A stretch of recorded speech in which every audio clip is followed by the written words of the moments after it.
Monocot എംബ്രിയോയുടെ structure എന്ന് കാണാൻ പോകുന്നത് the structure of monocot embryo.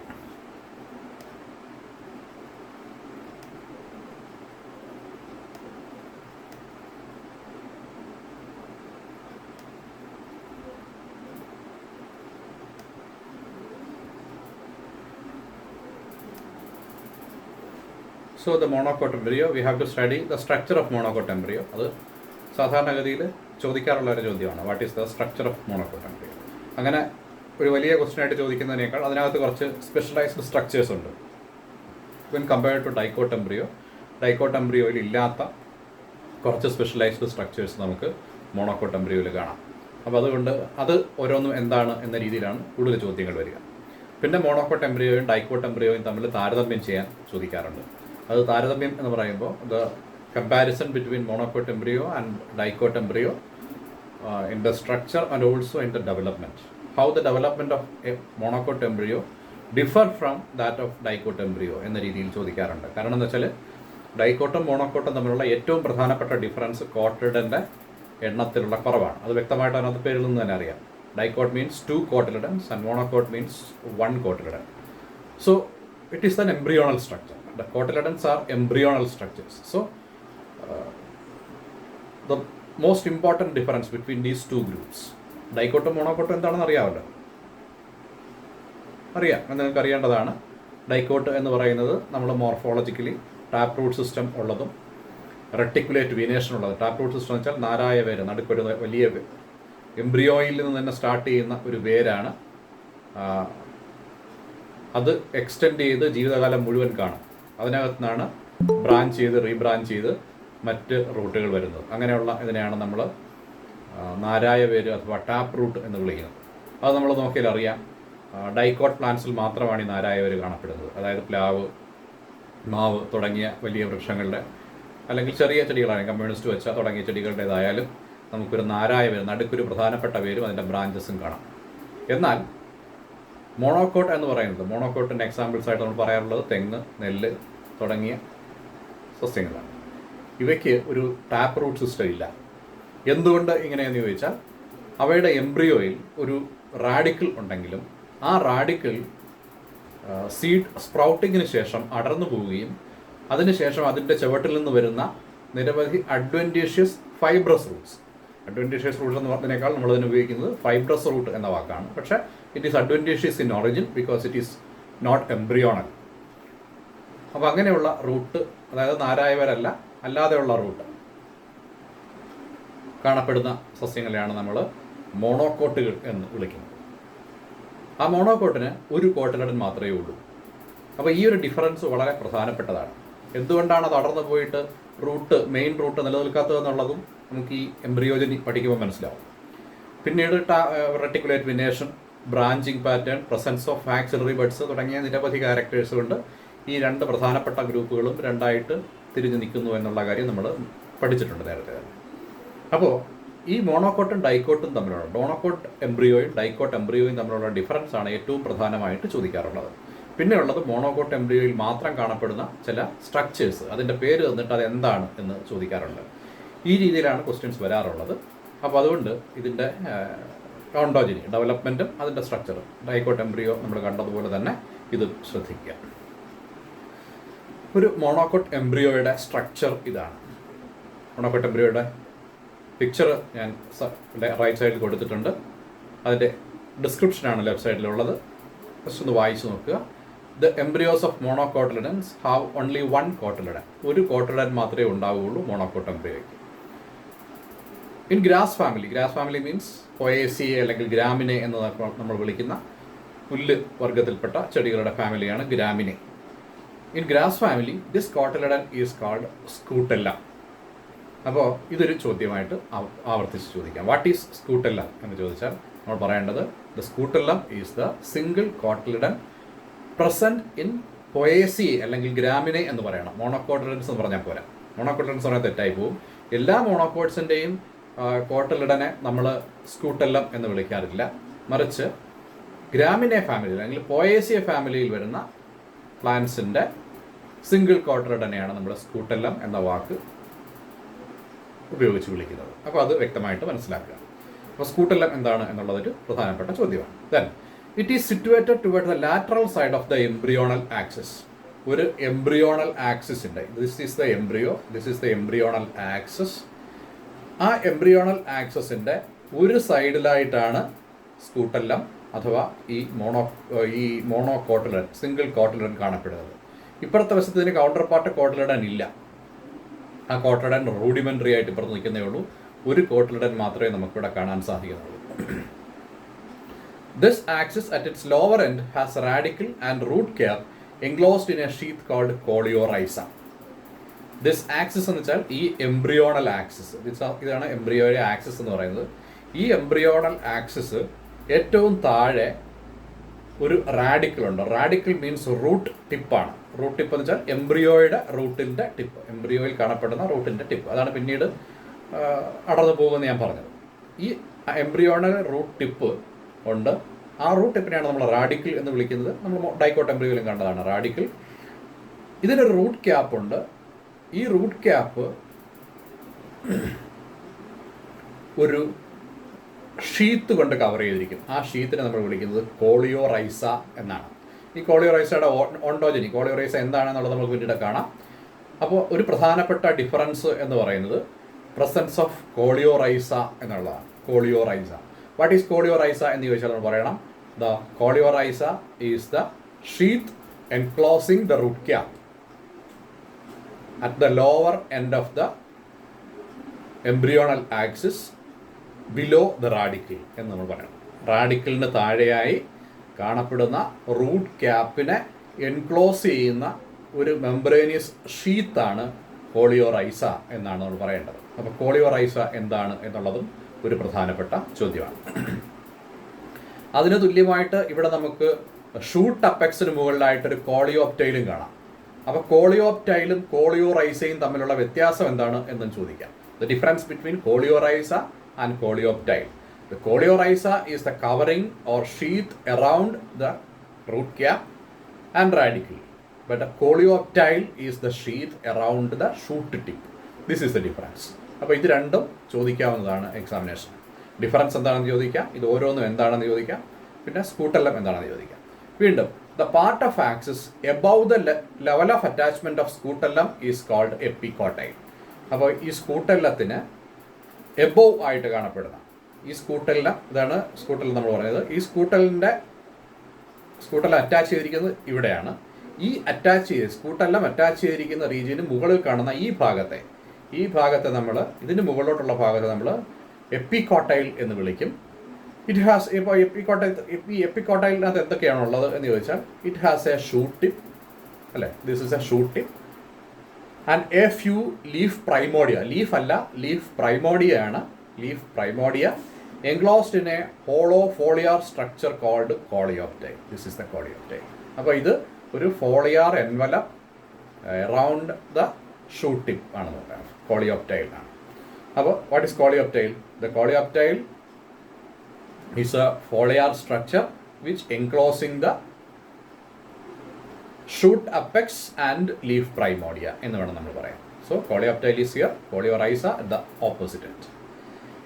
Then there is another structure known as epiblast. This is a small rudimentary structure on the opposite side of the scutellum. What is it?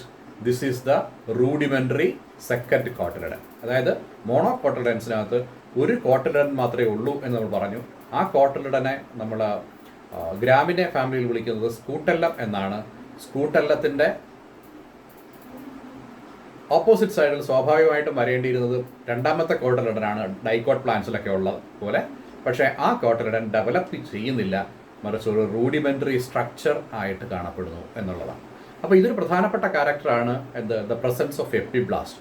This epiblast shows that this is a reduced structure rather than an under developed structure. അപ്പോൾ evolutionarily മോണോകോട്ടാണോ ഡൈക്കോട്ടാണോ കൂടുതൽ evolve, കൂടുതൽ developed എന്ന് ചോദിച്ചാൽ നമ്മൾ പറയുന്നത് മോണോകോട്ട്സ് എന്നാണ്. കാരണം എന്താ വെച്ചാൽ മോണോകോട്ട്സ് there is A reduced second cotyledon known as the epiblast.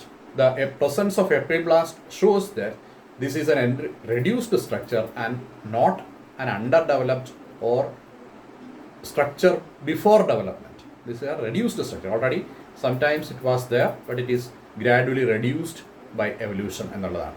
So monocots is considered as more advanced than the dicotyledons. So this is the structure. This is the structure of monocot embryo. You have to write in detail. What are the structures present? The scutellum, the cotyledon, then the coleorhiza, the covering of the root, then the epicotyle. Epicotyle is the region above the attachment of scutellum എന്നാണ്. സ്കൂട്ടലത്തിന് മുകളിലൊന്നല്ല, സ്കൂട്ടലം attach ചെയ്തിരിക്കുന്ന റീജിയന് മുകളിലോട്ട് കാണുന്ന ഈ ഇവിടെ തൊട്ട് മുകളിലോട്ടുള്ള എല്ലാത്തിനും നമ്മൾ എപ്പിക്കോട്ടൈൽ എന്നാണ് വിളിക്കുന്നത്. Then there is a coleoptile, then the epiblast. These are the major structures. ഇത് പ്രത്യേകം പറഞ്ഞ് നമ്മൾ എക്സ്പ്ലെയിൻ ചെയ്യണം, ഡയഗ്രാം വരയ്ക്കണം, അത് മാർക്ക് ചെയ്യുക അല്ലെങ്കിൽ പോയിന്റ് ചെയ്ത് കാണിക്കുകയും വേണം ഏതൊക്കെയാണ് ഈ സ്ട്രക്ചേഴ്സ് എന്നുള്ളത്. So this is the structure of monocot embryo. Now we move on to the embryogeny of monocots. How the development of monocots takes place. The monocots, as in the case of dicots, the embryogeny starts with the zygote. Zygote എങ്ങനെയാണ് ഉണ്ടാകുന്നതെന്നൊക്കെ നമ്മൾ കണ്ടു കഴിഞ്ഞു. സൈഗോട്ടിൽ നിന്നാണ് എംബ്രിയോജനി start ചെയ്യുന്നത്. സൈഗോട്ടിൽ നിന്ന് ഒരു പൂർണ്ണ വളർച്ചയെത്തിയ embryo ആയിട്ട് മാറുന്നത് വരെയാണ് നമ്മൾ എംബ്രിയോജനി എന്ന വാക്കുകൊണ്ട് ഉദ്ദേശിക്കുന്നത്. So what happens to the zygote in the monocots? The zygote or oospore, fertilised എഗ്ഗിനെ അല്ലെങ്കിൽ ഫെർട്ടിലൈസ്ഡ് ഓവത്തെയാണ് നമ്മൾ ഊസ്പോർ എന്ന് വിളിക്കുന്നത്. The zygote or oospore elongates and then divides transversely to form basal and terminal cells. It's very clear. ഈ cell oospore ആദ്യം രണ്ടായിട്ട് divide ചെയ്യും. ബേസൽ സെൽ എന്ന് പറയുന്നത് ടുവേർഡ്സ് ദ മൈക്രോപൈലാർ എൻഡ് ആണ് എന്ന് ഓർക്കണം. കാര്യം നമ്മൾ പറഞ്ഞു, ഒരു എംബ്രിയോസാക്കിൻ്റെ മുകളിലായിട്ട് നമുക്ക് മൈക്രോപൈൽ കാണാം. മൈക്രോപൈൽ എന്ന് പറഞ്ഞാൽ ഇൻറ്റഗ്യുമെൻറ്റ്സ് വന്ന് ജോയിൻ ചെയ്ത് നടുക്കൊരു ഓപ്പണിംഗ് ഇട്ടിരിക്കുന്ന സ്ഥലമാണ് മൈക്രോപൈൽ. ആ മൈക്രോപൈലിനോട് ചേർന്നാണ് നമ്മൾ എഗ് സെല്ലും സൈനർജിഡ്സും കാണുന്നത്. ഈ സൈനർജിഡ്സിൻ്റെ നടുക്കായിട്ടാണ് നമ്മുടെ എഗ് സെല്ലുള്ളത്. ഈ എഗ് സെല്ല് ആണ് പിന്നീട് ഫെർട്ടിലൈസ് ചെയ്ത് ഊസ്പോർ അല്ലെങ്കിൽ സൈഗോട്ടായിട്ട് മാറുന്നത്. അപ്പോൾ സ്വാഭാവികമായിട്ടും ഈ സൈഗോട്ടാണ് ഈ ഊസ്പോറാണ് ഡിവൈഡ് ചെയ്യുന്നത്. അപ്പോൾ അതിൻ്റെ ബേസൽ സെൽ എന്ന് പറയുന്നത് ഈ മൈക്രോപൈലിനോട് ചേർന്നിരിക്കുന്ന അല്ലെങ്കിൽ മൈക്രോപൈലാർ എൻഡിലെ വാളിനോട് ചേർന്നിരിക്കുന്ന സെല്ലായിരിക്കും ആ basal cell. The basal cell towards the micropylar end produces a large swollen vesicular suspensor cell. അത് പ്രധാനമായിട്ടും ഈ വിശേഷണങ്ങളൊക്കെ ചേർത്ത് തന്നെ എഴുതണം. കാരണം ഈ സസ്പെൻസർ സെല്ല് വീണ്ടും ഡിവൈഡ് ചെയ്യുന്നില്ല, മറിച്ച് ഇത് നേരിട്ട് ഒരു ഹോസ്റ്റോറിയം ആയിട്ട് ഫങ്ഷൻ ചെയ്യുന്നതേ ഉള്ളൂ. There is no further division or development of this suspensor cell.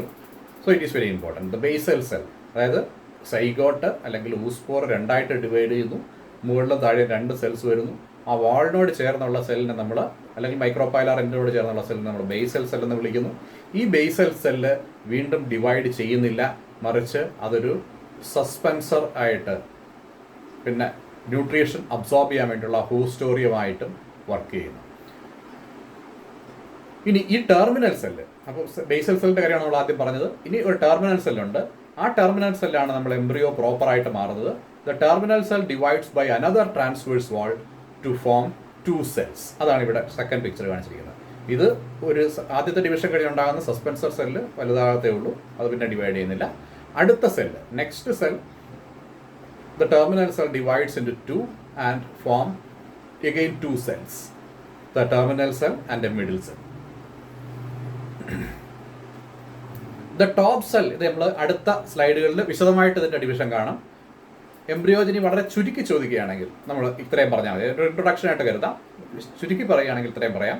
The top cell, ഈ ടിപ്പിലെ സെല്ല്, ഈ ഒരു cell after a series of divisions forms plumule and single cotyledon. ഈ ഒരു സെല്ലിൽ നിന്നാണ് ബാക്കി ഡെവലപ്പ് ചെയ്ത് ഈ സിംഗിൾ കോട്ടിലിഡൻ ഫോം ചെയ്യുന്നത്. This is the single cotyledon and this is the plumule. So all these development takes place from this terminal cell. Cotyledon called scutellum grows rapidly and pushes the terminal plumule to one side. അപ്പോൾ ഇതിനകത്ത് നിന്നുണ്ടാകുന്ന ഈ പ്ലുമ്യൂൾ ഈ വശത്തു നിന്നും cotyledon ഈ വശത്തു നിന്നാണ് വരുന്നത്. പക്ഷേ ഈ പ്ലിമ്യൂളിനെ ഒരു വശത്തേക്ക് തള്ളിയിട്ട് ഈ കോട്ടലൻ വളരെ വലിയ ഒരു സ്ട്രക്ചറായിട്ട് മാറുന്നു. ഇത്രയും വലിയൊരു സ്ട്രക്ചറായിട്ട് മാറുന്നു. അത് സങ്കല്പിക്കാൻ നമുക്ക് ബുദ്ധിമുട്ടൊന്നുമില്ല. അരി അടുത്ത് നോക്കാം, നെല്ലെടുത്ത് നോക്കിക്കഴിഞ്ഞാൽ നെല്ല് അതിൻ്റെ ഉമ്മി കളഞ്ഞു കഴിയുമ്പോൾ ഉമ്മിക്കകത്തായിട്ട് അരി കാണാം. ആ അരിയുടെ ആ മേജർ പോർഷൻ എന്ന് പറയുന്നത്, നമ്മൾ ഭക്ഷിക്കുന്ന മേജർ പോർഷൻ എന്ന് പറയുന്നത് എൻഡോസ്പേമും കോട്ടലിഡനും കൂടെയാണ്. ഒരു വശത്തേക്കായിട്ടൊരു കുഞ്ഞു സ്ട്രക്ചറായിരിക്കും നമ്മുടെ പ്ലിമ്യൂൾ എന്ന് പറയുന്നത്. അപ്പോൾ ഒരു ചെറിയ വശത്തേക്ക് മാറുകയും കോട്ടലിഡൻ വലിയ സ്ട്രക്ചറായിട്ട് നിൽക്കുകയും ചെയ്യും. The top cell, after a series of divisions, form plumule and a single cotyledon. The cotyledon is called scutellum, grows rapidly and pushes the terminal plumule to one side. The plumule come to lie in a depression. ഇങ്ങനെ ഒരു depression പോലുള്ള structure, ഒരു കുഴി പോലെ ഉണ്ടായിട്ട് അതിനകത്താണ് നമ്മുടെ plumule ഇരിക്കുന്നത്. This is the shoot tip. Germinate ചെയ്യുമ്പോൾ ഇതാണ് വളർന്ന് നാമ്പായിട്ട് മുകളിലേക്ക് വരുന്നത്. ദ മിഡിൽ സെൽ, ഈ middle cell after many divisions form the hypocotyl and radicle. മനസ്സിലായില്ലേ? ഈ ഒരു നടുക്കുള്ള സെല്ല്, ഇപ്പോൾ ആദ്യം ടെർമിനൽ സെല്ല് രണ്ടായിട്ട് ഡിവൈഡ് ചെയ്ത് ടിപ്പ് സെല്ല് ഈ പ്ലിമ്യൂളും കോട്ടലിഡനുമായിട്ട് മാറുന്നു. രണ്ടാമത്തെ cell forms hypocotyl and radicle. ഈ സെല്ലിൽ നിന്നാണ് ഹൈപ്പോകോട്ടൈലും റാഡിക്കലും ഉണ്ടാകുന്നത്.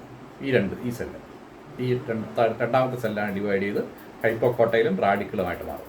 It also adds a few cells to the suspensor. ഈ സസ്പെൻസർ ഈ സെല്ല് ഡിവൈഡ് ചെയ്യാതെ നിൽക്കുകയാണ്. അപ്പോൾ അതുകൊണ്ട് റാഡിക്കലിൽ നിന്നുണ്ടാകുന്ന, അല്ലെങ്കിൽ ഈ സെക്കൻഡ് സെല്ലിൽ നിന്നുണ്ടാകുന്ന കുറച്ച് സെൽസാണ് കുറച്ചൊരു ചെറിയ സസ്പെൻസറായിട്ട് കാണപ്പെടുന്നത്. In some cereals, both plumule and radicle get covered by sheaths developed from scutellum called coleoptile and coleorhiza respectively. നമ്മൾ പറഞ്ഞല്ലോ, സീരിയൽസ്, നെല്ല് പോലെയുള്ള സീരിയൽസിനകത്ത് പ്ലിമ്യൂളും റാഡിക്കിളും കവർ ചെയ്തിട്ടുണ്ട്. ഈ കവർ ചെയ്തിരിക്കുന്ന റാഡിക്കിളും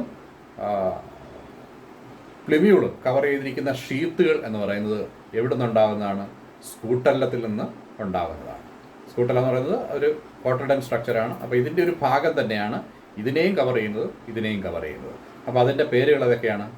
coleoptile. The covering of shoot is called coleoptile and covering of root, rhiza means root, root is known, or radicle is known as the coleorhiza. So this is the embryogeny of monocot in short. So you have to follow this in detail and understand what happens. ആ sequence മനസ്സിലാക്കിയിരുന്നാൽ പിന്നെ നമുക്ക് എങ്ങനെ വേണമെങ്കിലും എഴുതാൻ പറ്റും. കാണാതെ പഠിക്കാൻ ശ്രമിക്കരുത്. പിക്ചറൈസ് ചെയ്ത് കാണുക, സ്റ്റെപ്പ് ബൈ സ്റ്റെപ്പായിട്ട് പിക്ചറൈസ് ചെയ്ത് കാണുക. എവിടെ നിന്ന് ഏതൊക്കെ സ്ട്രക്ചർ ഫോം ചെയ്തെന്ന് ഓർത്തിരിക്കുക. ഇത് കഴിഞ്ഞുള്ള എൻട്രൻസ് മറ്റൊക്കെ ചോദിക്കുന്ന സമയത്ത് ഈവൻ CSIR UGC എക്സാമിനേഷന് പോലും ലൈഫ് സയൻസ് പേപ്പറിൽ ഈ ഡെവലപ്മെൻറ്റ് ബേസ് ചെയ്തുള്ള ക്വസ്റ്റ്യൻസ് കാണാം. Scutellum is a part of dash എന്ന് ചോദിച്ചു കഴിഞ്ഞാൽ PG കഴിയുന്ന പിള്ളേർക്ക് സംശയമാണ്. കാരണം എന്താണ്? ആ സീക്വൻസ് കൃത്യമായിട്ട് ഓർത്ത് വെച്ചിട്ടില്ല എന്നുള്ളതുകൊണ്ടാണ്. ജസ്റ്റ് കാണാൻ പഠിച്ചിട്ട് കാര്യമില്ല. ആ സീക്വൻസ് ഒന്ന് മനസ്സിലാക്കിയിരിക്കുക. മാത്രമല്ല മറ്റ് പ്ലാന്റ്സിൽ, പ്ലാന്റ് ബ്രീഡിങ്ങിലൊക്കെ ഒരുപാട് ഇമ്പോർട്ടൻസ്, കഴിഞ്ഞ ക്ലാസ് ഞാൻ പറഞ്ഞതുപോലെ ബ്രീഡിങ്ങിലൊക്കെ വളരെ ഇമ്പോർട്ടൻസ് ഉള്ളതാണ് ഈ ഓരോ സ്ട്രക്ചേഴ്സും അതിൻ്റെ ഡെവലപ്മെൻറ്റും. പലപ്പോഴും പല ഫ്ലേവറുകൾ, ഉദാഹരണത്തിന് നമ്മൾ പറയാറുണ്ടല്ലോ, അരിയുടെ കാര്യം എടുക്കുമ്പോൾ നല്ല ഡിഫറൻറ്റ് ഫ്ലേവേഴ്സ് ഉള്ള റൈസ് ഉണ്ട്. അപ്പോൾ ആ ഫ്ലേവേഴ്സ് ഇമ്പ്രൂവ് ചെയ്യാൻ വേണ്ടി, അതിൻ്റെ ക്യാരക്ടർ ഇമ്പ്രൂവ് ചെയ്യാൻ വേണ്ടിയൊക്കെ നമ്മൾ ഒരുപാട് റിസർച്ചുകൾ നടത്തുന്നുണ്ട്. അല്ലെങ്കിൽ പല പ്രോട്ടീൻസ്, അതിൻ്റെ ഇമ്പ്രൂവ്മെൻറ്റിന് വേണ്ടിയൊക്കെ നമ്മൾ ഒരുപാട് റിസർച്ച് നടത്തുന്നു. അപ്പോൾ ആ റിസർച്ച് നടത്തുന്ന സമയത്താണ് നമ്മൾ മനസ്സിലാക്കുന്നത് ഈ പർട്ടിക്കുലർ പ്രോട്ടീൻ അല്ലെങ്കിൽ particular flavour comes from a particular part of the embryo. കാരണം നമ്മൾ സീഡ് എന്ന് പറയുന്ന എംബ്രിയോ ഉൾപ്പെട്ട ആ സാധനമാണല്ലോ നമ്മൾ കഴിക്കാൻ ഉപയോഗിക്കുന്നത്. അതിനാണ് മണമുള്ളത്, അതിനാണ് ഗുണമുള്ളത്. അപ്പോൾ അതിനകത്തുള്ള ഒരു ക്വാളിറ്റി ഇമ്പ്രൂവ്മെൻറ്റിന് വേണ്ടി നമ്മൾ ശ്രമിക്കുമ്പോഴാണ് this particular compound or this chemical is produce from a particular part of the embryo. Which part is that, what is the ontogeny of that part എന്നൊക്കെ അന്വേഷിച്ച് പോകുമ്പോഴാണ് നമ്മൾക്ക് ഇതിൻ്റെ ഇമ്പോർട്ടൻസ് മനസ്സിലാകുന്നത്. ചിലപ്പോൾ ഒരു കോളിയോപ്റ്റൈലിലെ ഒരു റീജിയനിൽ നിന്നായിരിക്കാം ഒരു പർട്ടിക്കുലർ ഫ്ലേവേർഡ് മെറ്റീരിയൽ ഉണ്ടാകുന്നത്. എൻഡോസ്പേമിൽ നിന്നായിരിക്കില്ല. ചിലപ്പോൾ സെൻറ്റഡ് എൻഡോസ്പേം കാണും, കോട്ടലിഡനിൽ നിന്നായിരിക്കില്ല. അപ്പോൾ അങ്ങനെയൊക്കെ വരുന്ന സമയങ്ങളിൽ നമ്മൾ ഇതിൻ്റെ വളരെ ഡീറ്റെയിൽഡ് ആയിട്ടുള്ള ഒരു പിക്ചർ നമുക്ക് ആവശ്യമായിട്ട് വരും. അപ്പോൾ അതിൻ്റെ ബേസാണ് നമ്മൾ പഠിച്ചു തുടങ്ങുന്നത്. ഇതെന്തിന് ഈ നെല്ല് തൊലിച്ച് ഇതിനകത്തു നിന്നുള്ള പ്ലിമ്യൂളും കോളിയോപ്റ്റൈലും പഠിക്കുന്നതെന്ന് ചിന്തിക്കരുത്.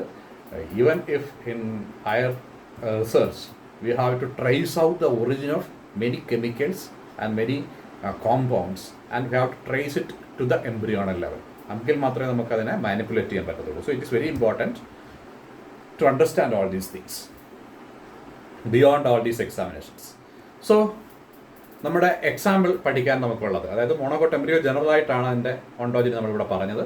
പക്ഷേ ചെറിയ ചെറിയ ഡിഫറൻസസ് പല പ്ലാന്റ്സിലും ഉണ്ട് എന്ന് നമുക്കറിയാം. ഓർക്കുക, ഇതൊന്നും ഒരു ജനറലൈസ്ഡ് തിയറി അല്ല, ഇങ്ങനെ ഉണ്ടാകാവുന്നൊന്നും ആരും പറഞ്ഞിട്ടില്ല. ഒരു കോമൺ ആയിട്ട് കാണുന്ന ഒരു പാറ്റേൺ നമ്മളിവിടെ പറഞ്ഞു വെച്ചു എന്നുള്ളതേ ഉള്ളൂ. ഇനി ഈ ഓണ്ടോജനെ ഡീറ്റെയിൽ ആയിട്ട് മനസ്സിലാക്കാൻ വേണ്ടി നമ്മുടെ സിലബസ് നമുക്ക് പ്രിസ്ക്രൈബ് ചെയ്തിരിക്കുന്നത് സാജിറ്റേറിയ സാജിറ്റിഫോളിയ എന്ന് പറയുന്ന ഒരു പ്ലാന്റിൻ്റെ എംബ്രിയോജനിയാണ്. അത് വിശദമായിട്ട് ആദ്യം പഠിച്ച ഒരു ചെടി എന്നുള്ളത് മാത്രമേ ഉള്ളൂ, അല്ല വലിയ സിഗ്നിഫിക്കൻസ് ഒന്നുമില്ല. പിന്നെ പ്രധാനപ്പെട്ട കാര്യം, ഇത് കോമൺ ആയിട്ട് എല്ലായിടത്തും കാണപ്പെടുന്നതാണ്, എക്സെപ്ഷൻസ് അല്ല. ഇതൊരു ജനറലൈസ്ഡ് പാറ്റേൺ ആണ് എന്ന് മനസ്സിലാക്കുക.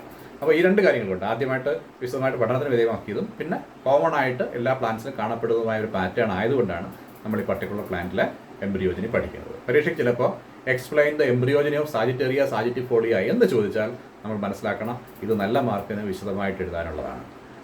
What is the write a note on embryogeny of monocots എന്ന് എടുത്തോളം ചെറിയ മാർക്കിനായിരിക്കും അത് ചോദിക്കുന്നത്. 2 മാർക്കിനാണെങ്കിൽ നമ്മൾ നേരത്തെ പറഞ്ഞ കാര്യങ്ങൾ എഴുതിയാൽ മതിയാവും. That's the difference. അത് നിങ്ങൾ മനസ്സിലാക്കി അതിനനുസരിച്ച് എഴുതിയാൽ മാത്രമേ ടൈമൊക്കെ പ്ലാൻ ചെയ്യാൻ പറ്റൂ.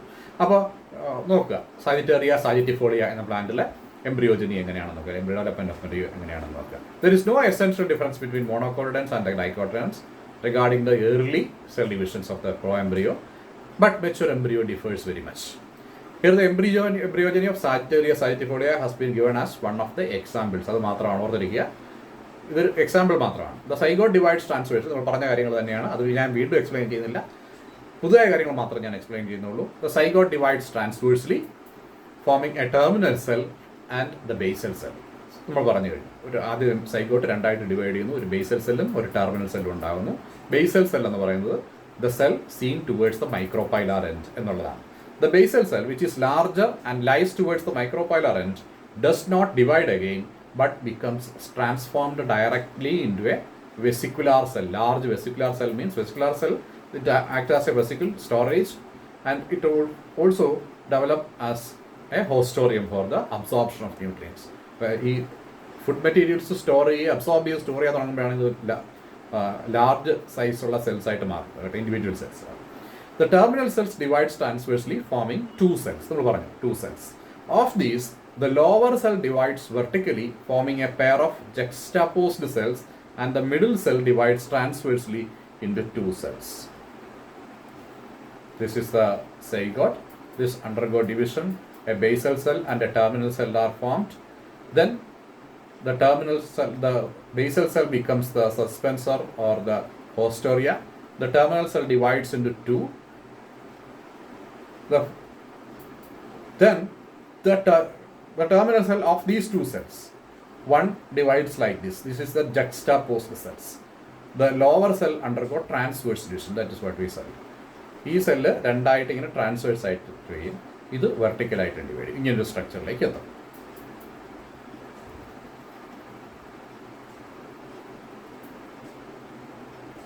Yes. Then in the next stage, the 2 cells once again divide vertically, forming quadrants. അത് ഇവിടേക്ക് എത്തും. ഇപ്പോൾ ഇതും ഡിവൈഡ് ചെയ്യും, ഇതും ഡിവൈഡ് ചെയ്യും. അപ്പോൾ ഇത് 2 ക്വാഡ്രൻ്റ് ആയിട്ട് മാറും. അപ്പോൾ ഇത് ഈ പ്ലെയിനിലാണ് ആദ്യം ഡിവൈഡ് ചെയ്തെങ്കിൽ അടുത്ത ഡിവിഷൻ ഇങ്ങനെ ആയിരിക്കും. അതായത് ഇങ്ങനെ ഇരിക്കുന്ന സെല്ലാണ്, അത് ആദ്യം ഇങ്ങനെ ഡിവൈഡ് ചെയ്തു, പിന്നെ ഇങ്ങനെ ഡിവൈഡ് ചെയ്തു. അപ്പോൾ 2 കൂടെ നമുക്ക് വരയ്ക്കാൻ പറ്റത്തില്ല, അതുകൊണ്ടാണ് 4 ന്യൂക്ലിയസും 2 സെല്ലുമായിട്ട് കാണിച്ചിരിക്കുന്നത്. ഈ സെൽ 2 സെല്ലിൻ്റെ അപ്പുറത്ത് മറ്റു 2 സെല്ലുണ്ട്. അപ്പോൾ ഇതൊരു ക്വാഡ്രൻ്റായി. അടുത്ത ഡിവിഷനിൽ ഇതും ക്വാഡ്രൻ്റായി, ഇതും വീണ്ടും ഒരു ഡിവിഷൻ ഇതായപ്പോൾ ഇതും ക്വാഡ്രൻ്റായി. The cell next to the quadrants also divides vertically, and the cell next to the upper vesicular divides several times transversely.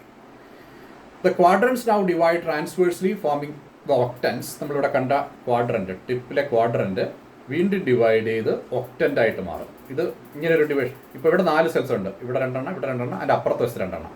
അത് ഒന്നുകൂടെ ഒന്ന് ഡിവൈഡ് ചെയ്തപ്പോഴത്തേക്ക് ഇതിപ്പോൾ ഒക്ടൻ്റായി മാറി. അതാണ് നമ്മൾ പറഞ്ഞത്. The quadrant now divide transversely, forming the octants. The 8 cells being arranged in 2 tiers of 4 cells each, with the result of periclinal division. Periclinal division എന്ന് പറയുന്നത് എന്താണ്? നമ്മളൊരു ഗ്ലോബുലാർ സ്ട്രക്ചർ പറയുകയാണെങ്കിൽ അതിനൊരു മാർജിനുണ്ട്. ഈ മാർജിനെ ഇങ്ങനെ കട്ട് ചെയ്യുകയാണെങ്കിൽ അത് നമ്മൾ ആൻറ്റിക്ലൈനൽ ഡിവിഷൻ എന്നാണ് പറയുക. എന്നാൽ ഈ ഗ്ലോബുലാർ സ്ട്രക്ചറിൻ്റെ വാളിൻ്റെ പാരലായിട്ടൊരു ഡിവിഷൻ വരികയാണെങ്കിൽ നമ്മളതിനെ വിളിക്കുന്നത് പെരിക്ലൈനൽ ഡിവിഷൻ എന്നാണ്. അതായത് ആൻറ്റിക്ലൈനൽ ഡിവിഷൻ വഴി ഈ സെൽസിൻ്റെ എണ്ണം കൂടി വ്യാസം വർദ്ധിക്കത്തേ ഉള്ളൂ. എന്നാൽ പെരിക്ലൈനൽ ഡിവിഷൻ വഴി, പാരലൽ ഡിവിഷൻ വഴി അകത്തേക്ക് കൂടുതൽ ലെയർ ഉണ്ടാവുകയാണ് ചെയ്യുന്നത്. അപ്പോൾ ഇവിടെ നടക്കുന്ന അങ്ങനെ ഒരു ഡിവിഷനാണ് the quadrants divide transversely forming octants, the 8 cells being arranged in 2 tiers of 4 cells each. Then a periclinal division takes place. An outer layer is formed. This outer layer forms the dermatogen. Then the inner cell divides further and a peribulum and a plerome are differentiated. നമ്മൾ ഡൈക്കോട്ടി പറഞ്ഞതുപോലെ തന്നെ ഈ quadrant cell, അതായത് 8 cells ഉള്ള ഈ group ഒരു പെരിക്ലൈനൽ ഡിവിഷന് വിധേയമായി ഡെർമാറ്റോജൻ differentiate ചെയ്യുന്നു. അത് ഔട്ടർ മോസ്റ്റ് ലെയറിൽ. ഇന്നർ ലെയർ വീണ്ടും ഡിവൈഡ് ചെയ്ത് പെരിബ്ലോം പ്ലീറോമുമായി മാറുന്നു. പെരിബ്ലം എന്ന് പറയുന്നതാണ് പിന്നീട് സ്റ്റെമ്മിൻ്റെ കോർട്ടക്സ് ആയിട്ട് മാറുന്നത്. പ്ലൂറോം ആണ് സ്റ്റീലാർ റീജിയനായിട്ട് മാറുന്നത്. പക്ഷേ ഇതിൽ മച്ച് ഡിഫറൻസ്, ഡൈക്കോട്ടിലെ പോലെ മച്ച് ഡിഫറൻസ് ഇല്ല എന്ന് നമുക്കറിയാം. കാരണം മോണോക്കോട്ടിനകത്ത് സ്റ്റീലിനകത്ത് many vascular bundles spread in the large area എന്ന കണ്ടീഷനാണ് കാണുന്നത് എന്ന് നിങ്ങൾ അനാട്ടമി പഠിച്ചിട്ടുണ്ടാവും. അപ്പോൾ ഈ പെരിബിളത്തിൽ നിന്നാണ് ഈ കോർട്ടിക്കൽ സെൽസ് ഉണ്ടാകുന്നത്. പ്ലൂറോമിൽ നിന്നാണ് നമ്മുടെ സ്റ്റീലാർ സെൽസ് ഡിഫറൻഷിയേറ്റ് ചെയ്യുന്നത്. All these regions formed from the octants develop into a single terminal cotyledon afterwards. കോട്ടിലഡനും ഷൂട്ടിൻ്റെ സ്ട്രക്ചറാണ്. ഫസ്റ്റ് ലീഫാണ് വേണമെങ്കിൽ നമുക്ക് എന്ത് പറയാവുന്നത്, കോട്ടിലഡൻ എന്ന് പറയാവുന്നത്. The lower cell of the 3-celled suspensor divides vertically to form the plumule or stem tip. The cells R form the radicle. നമുക്ക് കാണാൻ പറ്റും. Yes, these are the L എന്ന് പറയുന്ന ഈ സെൽസ് ആണ് സ്റ്റെം ടിപ്പായിട്ട് മാറുന്നത്. ഇതാണ് R എന്ന് പറയുന്നത് റൂട്ട് റാഡിക്കലായിട്ട് മാറുന്നത്. ഈ റാഡിക്കൽ ഡിറൈവ് ചെയ്ത് ഈ സെല്ലിൽ നിന്നാണ് മനസ്സിലാക്കാം, ഹൈപ്പോക്കോട്ടൽ റീജിയനിൽ നിന്ന് മനസ്സിലാക്കാം. അതുകൊണ്ടാണ് ഇവിടെ നിന്ന് അടർന്നു പോവുകയും മോണോക്കോട്ട് റൂട്ടിനകത്ത് ടാപ്പ് റൂട്ട് ഡെവലപ്പ് ചെയ്യാൻ ചെയ്തിരിക്കുന്നത് ഇവിടെ വെച്ചത് അടർന്നു പോകുന്നു എന്നുള്ളത് കൊണ്ടാണ്. ഇത് സസ്പെൻസറാണ്. ഈ സസ്പെൻസറിൻ്റെ 2-3 സെൽസിലേക്ക് നമ്മുടെ ഈ മിഡിൽ സെല്ല് കോൺട്രിബ്യൂട്ട് ചെയ്യുന്നു എന്നുള്ളതാണ് നമ്മൾ പറഞ്ഞത്. So the lowermost cell L of the 3-celled suspensor divides vertically to form the plumule or stem tip. The cells R form the radicle. The upper 3 to 6 contribute to the formation of the suspensor. ഈ മുകളിലേക്കാണ്, അപ്പുറം എന്ന് പറഞ്ഞാൽ basal സെല്ലിനോട് ചേർന്നുള്ള ഈ cells, ഈ 2-3 cells സസ്പെൻസറായിട്ട് മാറും. അപ്പോൾ ഒരു യങ് എംബ്രിയോ, നമ്മളിവിടെ ഈ പിക്ചറിൽ കണ്ടത് ഒരു മെച്വർ മോണോക്കോട്ട് എംബ്രിയോ ആണ്. എന്നാൽ ഇതാണ് ഒരു യങ് മോണോക്കോട്ട് എംബ്രിയോ ചോദിച്ചാൽ ഇതാണ് യങ് മോണോക്കോട്ട് എംബ്രിയോ. നമുക്ക് there is no much difference between dicot and monocot in the young stage, but we can say there is a vesicular structure, basal cell, then a suspensor. ഇതിലാണ് ഒരു പ്രധാനപ്പെട്ട difference ഡൈക്കോട്ടുമായിട്ട്. സ്ട്രക്ചറിൽ ഒരുപോലെ ഇരിക്കുന്നുവെങ്കിലും ontogeny different ആണ്, origin different ആണ്. ഈ സസ്പെൻസർ കോൺട്രിബ്യൂട്ട് ചെയ്യപ്പെട്ടത് ഈ മിഡിൽ സെല്ലിൽ നിന്നാണ്. പിന്നെ റാഡിക്കിൾ ഫോം ചെയ്യുന്നു. റാഡിക്കിൾ ഫോം ചെയ്യുന്നത് ഈ 6 സെൽസിൽ നിന്നാണ്. 6 സെൽ എന്ന് പറയുന്ന ഒരു സെല്ല് ഡിവൈഡ് ചെയ്താണ്. പിന്നെ lower cell L cell divide ചെയ്തുകൊണ്ടാണ് ഈ പ്ലിമ്യൂൾ ഉണ്ടാകുന്നത്. ഈ പ്ലിമ്യൂളും സൈഡിൽ നിൽക്കത്തേ ഉള്ളൂ. വളരെ വലിയ ഒരു കോട്ടിലഡൻ, സിംഗിൾ കോട്ടിലഡനായിട്ട് ഇത് ഡെവലപ്പ് ചെയ്യുന്നത് നമുക്ക് താഴെ കാണാൻ പറ്റും. This is the developmental ontogeny or embryogeny of in angiosperms, in the monocots of angiosperms. There are major differences between monocots and dicotyledons in the case of embryogeny. So what are those differences? What are the major differences? Monocot embryo, the rudimentary stage of a monocot plant that can develop into a new individual is known as monocot embryo. നമ്മൾ പറഞ്ഞു difference ഒന്ന് തന്നെയാണ്, റൂഡിമെൻ്ററി structure ആണ്, പിന്നീട് അത് വളർന്ന് സ്റ്റഡിയായി മാറും. Number of കോട്ടിലൻസ് നമുക്കറിയാം, മോണോക്കോട്ടിൽ 1 ഉള്ളൂ, ഡൈക്കോട്ടിൽ 2 ഉണ്ട്. പൊസിഷൻ ഓഫ് ദ കോട്ടിലൻസ്, മോണോക്കോട്ടിലെ കോട്ടിലൻ ഒരു ടെർമിനൽ പൊസിഷനാണ് കാണുന്നത്, നമ്മളറിയാം ഷൂട്ട് ടിപ്പ് ഒരു സൈഡിലേക്കാണ് കാണുന്നത്. എന്നാൽ ഡൈക്കോട്ടിൽ 2 കോട്ടിലൻസും ലാറ്ററൽ സൈഡിലാണ്, എംബ്രിയോയുടെ നടുക്കാണ് പ്ലിമ്യൂൾ, അതിൻ്റെ 2 വശത്തുമായിട്ടാണ് നമ്മുടെ ഡൈക്കോട്ടിലനകത്ത് കോട്ടിലൻ ഇരിക്കുന്നത്. പ്ലിമ്യൂൾ ഈ മോണോക്കോട്ടിൽ ഒരു വശത്ത് കാണപ്പെടുന്നു, ഒക്കേഴ്സ് ലാറ്ററലി, പക്ഷേ ഡൈക്കോട്ടിൽ it is in the distal position, tip of the embryo. Then envelope of plumule. In monocot, envelope of plumule is called coleoptile. മറക്കരുത്, coleoptile, covering of the plumule, envelope of the plumule. Plumule means shooting. But in the dicot, there is no such envelope. Endosperm. In monocot embryo has an endosperm to feed the embryo. ആണ് പ്രധാനപ്പെട്ട കാര്യം. Monocot സീഡിനകത്ത് endosperm retain ചെയ്യപ്പെടും. അതുകൊണ്ട് തന്നെ നെല്ലിൻ്റെ edible part ഏതെന്ന് ചോദിച്ചാൽ നമ്മൾ പറയേണ്ടത് എൻ്റെ എൻഡോസ്പേം എന്നാണ്. എൻഡോസ്പേം ആണ് അതിനകത്ത് നമ്മുടെ എഡിബിൾ പാർട്ട്, അതിനകത്തുള്ള ഫുഡ് സ്റ്റോറേജ് ഇരിക്കുന്നത്. എൻഡോസ്പേമിനെ പറ്റി നമ്മുടെ അടുത്ത ക്ലാസ് എൻഡോസ്പേമിനെ പറ്റിയാണ്, അപ്പോൾ നമുക്ക് വിശദമായിട്ട് കാണാം. അതേസമയത്ത് ഡൈക്കോട്ടിനകത്ത് എൻഡോസ്പേം മിക്കവാറും യൂട്ടിലൈസ് ചെയ്യപ്പെടും. എൻഡോസ്പേം ഇല്ലാത്ത ഒരു സീഡായിരിക്കും നമുക്ക് സീഡായിട്ട് നമ്മുടെ കിട്ടുന്നത്. അതിനകത്ത് വലുതായിട്ട് കാണപ്പെടുന്നത് കോട്ടിലൻസ് ആയിരിക്കും. പിന്നെ പ്രൊട്ടക്റ്റീവ് ഷീത്ത് മോണോക്കോട്ടിൽ റാഡിക്കൽ പ്രൊട്ടക്റ്റഡ് ബൈ പോളിയോറൈസ. നമുക്കറിയാം പോളിയോറൈസ, പക്ഷേ അത്തരം ഷീത്തൊന്നും നമുക്ക് ഡൈക്കോട്ടിൽ കാണാൻ പറ്റത്തില്ല. പിന്നെ മോണോക്കോട്ട് എംബ്രിയോയിൽ ആ സിംഗിൾ കോട്ടിലിഡനെ, പ്രത്യേകിച്ച് പോയേസിയൽ കോട്ടിലിഡനെ നമ്മൾ വിളിക്കുന്നത് സ്കൂട്ടല്ലം എന്നാണ്. അങ്ങനെ ഒരു സ്ട്രക്ചർ നമുക്ക് ഡൈക്കോട്ടിൽ കാണാൻ പറ്റത്തില്ല. പിന്നെ സസ്പെൻസറിൻ്റെ കാര്യം വളരെ പ്രധാനപ്പെട്ടതാണ്. മോണോക്കോട്ടിൽ ഒരു സിംഗിൾ സസ്പെൻസർ, ഒരു സിംഗിൾ സെൽഡ് സസ്പെൻസറാണ് കാണപ്പെടുന്നത്. അത് പ്രൊഡ്യൂസ് ചെയ്യുന്നത് ബേസൽ സെല്ലിൽ നിന്നാണ്. എന്നാൽ ഡൈക്കോട്ടിനകത്ത് ബേസൽ സെല്ല് 6 മുതൽ 10 വരെ സസ്പെൻസർ സെൽസ് പ്രൊഡ്യൂസ് ചെയ്യും എന്ന് നമ്മൾ ഡൈക്കോട്ട് എംബ്രിയോ ഡെവലപ്മെൻറ്റ് പഠിച്ചപ്പോൾ കണ്ടു. അത് ഓർത്തിരിക്കുക. സസ്പെൻസറിൻ്റെ കാര്യത്തിൽ അങ്ങനെ ഒരു മേജർ ഡിഫറൻസ് ഉണ്ട്. പിന്നെ റിസംബ്ലൻസ് ടു ട്രൂ ലീവ്സ്. ഡൈക്കോട്ടിലൻസ് എന്ന് പറയുന്നത് ഡൈക്കോട്ടിലൻ മോണോക്കോട്ടായി. കോട്ടിലിഡൻ എന്ന് പറയുന്നത് ഫസ്റ്റ് ലീഫാണ് എന്ന് നമുക്ക് വേണമെങ്കിൽ പറയാം. പക്ഷേ മോണോക്കോട്ടിനകത്ത് the cotyledon resembles true leaves because നമ്മൾ പറഞ്ഞല്ലോ ഒരു റൂഡിമെൻ്ററി സ്ട്രക്ചർ ഉണ്ട്, ഒരു ഷീത്ത് ലൈക്ക് സ്ട്രക്ചറാണ് കോട്ടിലിഡൻ. അതൊരു ലീഫ് ലൈക്ക് സ്ട്രക്ചറാണ്. അതേസമയത്ത് ഫുഡ് മുഴുവൻ സ്റ്റോർ ചെയ്തിരിക്കുന്നത് എൻഡോസ്പേമിൽ തന്നെയാണ്. അതുകൊണ്ട് ഈ കോട്ടിലിഡനകത്ത് അധികം സ്റ്റോറേജ് വരുന്നില്ല. അതുകൊണ്ട് അതിനൊരു ലീഫിൻ്റെ സ്ട്രക്ചർ ഉണ്ട് എന്ന് നമുക്ക് തോന്നും. എന്നാൽ ഡൈക്കോട്ട് വരുമ്പോഴത്തേക്ക് ഈ ഡൈക്കോട്ടിൽ എൻഡോസ്പേം ഇല്ല. ശേഖരിച്ച് വെച്ച ഫുഡ് മുഴുവൻ ഈ എംബ്രിയോ വലിച്ചെടുത്തിട്ട് കോട്ടിലിഡനിൽ സംഭരിക്കും. അതുകൊണ്ട് കോട്ടിലിഡൻ ഒരു സീഡിൻ്റെ പാർട്ടായിട്ടേ നമുക്ക് തോന്നത്തുള്ളൂ, അല്ലാതെ ഒരു ലീഫിൻ്റെ സ്ട്രക്ചറായിട്ട് നമുക്ക് അപ്പിയറൻസിൽ തോന്നുകയില്ല. ഇതാണ് ഡൈക്കോട്ടും മോണോക്കോട്ടിൻ്റെയും എംബ്രിയോ തമ്മിലുള്ള ഡിഫറൻസസ്. ഇതും എക്സാമിനേഷന് ചോദിക്കാവുന്നതാണ്. വിശദമായിട്ട് പഠിക്കുക, എഴുതിക്കൊള്ളുക. Thank you.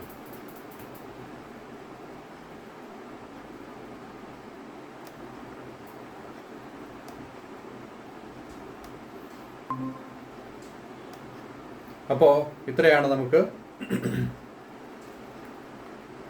മോണോക്കോട്ട് എംബ്രിയോയെ പറ്റി പറയാനുള്ളത്. എന്തെങ്കിലും ഡൗട്ട്സ് ഉണ്ടെങ്കിൽ ചോദിക്കും. Any doubts or clarifications you require ഇതുമായിട്ട് ബന്ധപ്പെട്ട്, അല്ലെങ്കിൽ കഴിഞ്ഞ ക്ലാസ്സുമായിട്ട് ബന്ധപ്പെട്ട്. നമ്മൾ യൂട്യൂബ് വീഡിയോ ആയിരുന്നു. അപ്പോൾ ആ യൂട്യൂബ് വീഡിയോ ആയതുകൊണ്ട് തന്നെ സ്വാഭാവികമായിട്ടും നിങ്ങൾക്ക് അതിൽ സംശയങ്ങൾ ചോദിക്കാൻ പറ്റിയില്ല. എന്തെങ്കിലും സംശയങ്ങളുണ്ടെങ്കിൽ ചോദിച്ചോളൂ.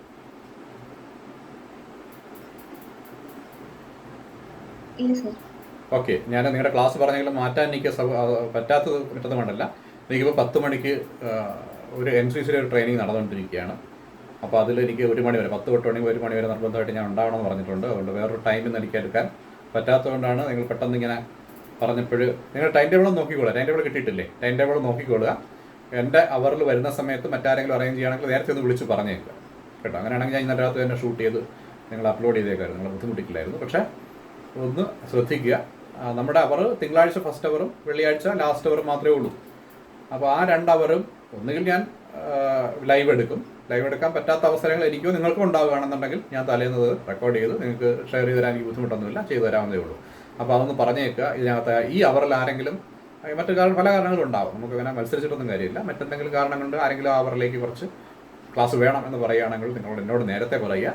ഞാൻ ആ അവറിലേക്കുള്ള ക്ലാസ് റെക്കോർഡ് ചെയ്ത് യൂട്യൂബിൽ അപ്ലോഡ് ചെയ്തതിൻ്റെ ലിങ്ക് തന്നേക്കാം. ബുദ്ധിമുട്ടൊന്നുള്ള കാര്യമില്ല. പക്ഷേ നമ്മൾ 2 ആഴ്ച കൂടുമ്പോഴെങ്കിലും 1 അവറിൽ നമുക്ക് ഒരുമിച്ച് ഇങ്ങനെ കാണാം. കാര്യം കണ്ട് സംശയങ്ങൾ ചോദിക്കാനുണ്ടെങ്കിൽ അത് ചോദിക്കാം. അതിന് വേണ്ടിയിട്ടാണ്. എനിവേ നമ്മുടെ ടോപ്പിക്സ് ഏകദേശം തീരാറായി. നമുക്ക് ഇനി ഉള്ളത് ഈ എൻഡോസ്പേമിൻ്റെ ഡെവലപ്മെൻറ്റ് കൂടെ മാത്രമാണ്. എൻഡോസ്പേമിൻ്റെ ഡെവലപ്മെൻറ്റ് കൂടെ കണ്ടു കഴിഞ്ഞാൽ ഏകദേശം പോർഷൻസ് ആയി കഴിഞ്ഞു. പിന്നെ ചെറിയ ഗ്യാപ്പുകൾ ഇടയ്ക്കിടയ്ക്കുണ്ട്. 1-2 കാര്യങ്ങൾ ഒന്ന് എക്സ്പ്ലെയിൻ ചെയ്യാനുണ്ട്. ഡബിൾ ഫെർട്ടിലൈസേഷൻ, അതിന് ശേഷമുള്ള പ്രോസസ്സൊക്കെ പലരും മിസ്സായ ക്ലാസ്സുകളാണെന്ന് എനിക്ക് തോന്നുന്നു. അങ്ങനെയുള്ള ക്ലാസ്സുകൾ ആൻസറിൻ്റെ ഡെവലപ്മെൻറ്റ് 2 പ്രാവശ്യം ഞാൻ എടുത്തു കഴിഞ്ഞു. ഫസ്റ്റ് വന്നവർക്കും ലാസ്റ്റ് വന്നവർക്കും വേണ്ടി 2ാമത് റിപ്പീറ്റ് ചെയ്ത് കഴിഞ്ഞു. ഫീമെയിൽ റീപ്രൊഡക്റ്റീവ് സ്ട്രക്ചറിൻ്റെ ഡെവലപ്മെൻറ്റ് ഞാൻ വീഡിയോ ക്ലാസ് ആയിരുന്നു. അതുകൊണ്ട് ഞാനത് വീഡിയോ ഇട്ടിട്ടുണ്ട്. നിങ്ങൾക്കത് ചാനലിൽ കയറി നോക്കി നിങ്ങൾക്ക് പഠിക്കാം. സംശയം ഉണ്ടെങ്കിൽ എന്നോട് ചോദിക്കുക. അതുകൊണ്ട് ഞാൻ വീണ്ടും ആ പോർഷൻ എടുക്കുന്നില്ല. അതിനിടയ്ക്ക് അത് കഴിഞ്ഞുള്ളൊരു പോർഷനാണ് ഞാൻ ലൈവ് ക്ലാസ് എടുത്തതും ചിലരൊക്കെ അത് മിസ്സായിപ്പോയതും. അത് നമുക്ക് എന്തെങ്കിലും സംശയങ്ങളുണ്ടെങ്കിൽ ചോദിക്കാം. നോട്ട് മുഴുവൻ ഞങ്ങളുടെ ഗൂഗിൾ ക്ലാസ് റൂമിലുണ്ട്. അപ്പോൾ അതും നിങ്ങൾ വായിച്ചു നോക്കുക. എവിടെയെങ്കിലും എന്തെങ്കിലും ഗ്യാപ്പുകൾ തോന്നുന്നുണ്ടെങ്കിൽ, ബുദ്ധിമുട്ടുണ്ടെങ്കിൽ പറയുക. അതിനനുസരിച്ച് നമുക്ക് ക്ലാസ് ഷെയർ ചെയ്യാം. എന്തായാലും ഒരു 3-4 ക്ലാസ് കൂടെ നമുക്ക് കിട്ടും. ആവശ്യമുണ്ട്, സമയമുണ്ട്. അടുത്ത ഒരു ക്ലാസ് കൂടി നമ്മുടെ പോർഷൻസ് ഏകദേശം തീരും എന്ന് പറയാം. അപ്പോൾ അതുകൊണ്ടൊന്ന് നോക്കിക്കൊള്ളുക. എവിടെയെങ്കിലും മിസ്സിങ്ങോ മനസ്സിലാകാതെ ഉണ്ടെങ്കിൽ നോക്കി പറയുക. Thank you.